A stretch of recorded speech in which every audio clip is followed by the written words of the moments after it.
شروع اللہ کا نام لے کر جو بڑا مہربان نہایت رحم کرنے والا ہے۔ اور جتنے قسم کے جاندار زمین پر چلنے والے ہیں اور جتنے قسم کے پرند جانور ہیں کہ اپنے دونوں بازوؤں سے اڑتے ہیں، اور ان میں کوئی قسم ایسی نہیں جو کہ تمہاری طرح کے گروہ نہ ہوں۔ ہم نے دفتر میں کوئی چیز نہیں چھوڑی، پھر سب اپنے پروردگار کے پاس جمع کیے جائیں گے۔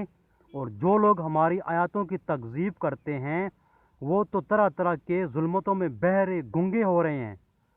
اور اللہ جس کو چاہے بے راہ کر دے اور وہ جس کو چاہے سیدھی راہ پر لگا دے۔ آپ کہیے کہ اپنا حال تو بتلاؤ کہ اگر تم پر اللہ کا کوئی عذاب آ پڑے یا تم پر قیامت آ پہنچے تو کیا اللہ کے سوا کسی کو پکارو گے اگر تم سچے ہو؟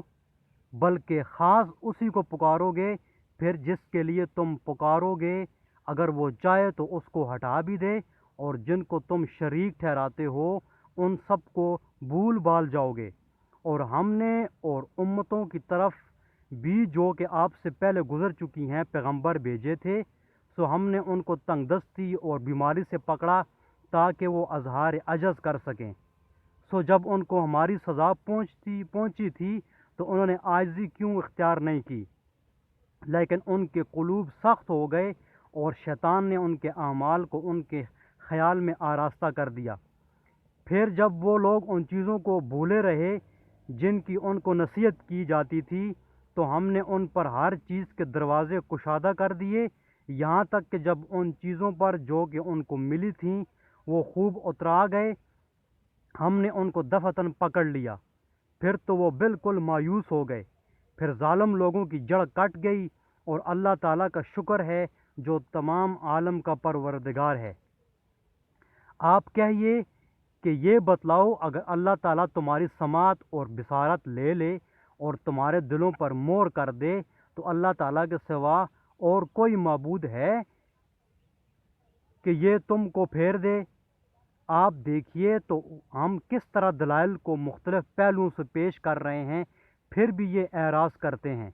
آپ کہیے کہ یہ بتلاؤ اگر تم پر اللہ تعالیٰ کا عذاب آ پڑے، خواہ اچانک یا اعلانیہ، تو کیا بجز ظالم لوگوں کے اور بھی کوئی ہلاک کیا جائے گا؟ اور ہم پیغمبروں کو صرف اس واسطے بھیجا کرتے ہیں کہ وہ بشارت دیں اور ڈرائیں، پھر جو ایمان لے آئے اور درستی کر لے سو ان لوگوں پر کوئی اندیشہ نہیں اور نہ وہ مغموم ہوں گے۔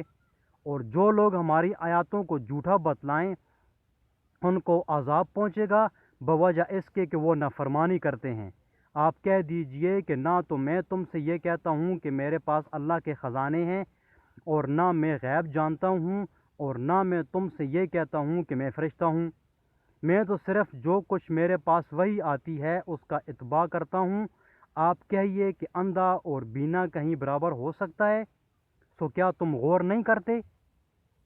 اور ایسے لوگوں کو ڈرائیے جو اس بات سے اندیشہ رکھتے ہیں کہ اپنے رب کے پاس ایسی حالت میں جمع کیے جائیں گے کہ جتنے غیر اللہ ہیں نہ کوئی ان کا مددگار ہوگا اور نہ کوئی شفیع ہوگا، اس امید پر کہ وہ ڈر جائیں۔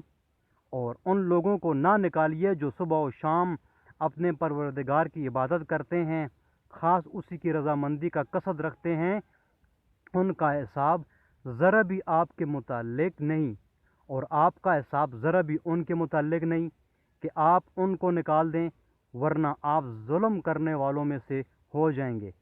اور اسی طرح ہم نے بعض کو بعض کے ذریعے سے آزمائش میں ڈال رکھا ہے تاکہ یہ لوگ کہا کریں کیا یہ لوگ ہیں کہ ہم سب میں سے ان پر اللہ تعالیٰ نے فضل کیا ہے؟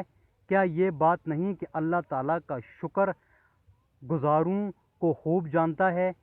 اور یہ لوگ جب آپ کے پاس آئیں جو ہماری آیاتوں پر ایمان رکھتے ہیں تو یوں کہہ دیجئے کہ تم پر سلامتی ہو، تمہارے رب نے مہربانی فرمانا اپنے ذمہ مقرر کر لیا ہے کہ جو شخص تم میں سے برا کام کر بیٹھے جہالت سے، پھر وہ اس کے بعد توبہ کر لے اور اصلاح کر لے تو اللہ کی یہ شان ہے کہ وہ بڑی مغفرت والا، بڑی رحمت والا ہے۔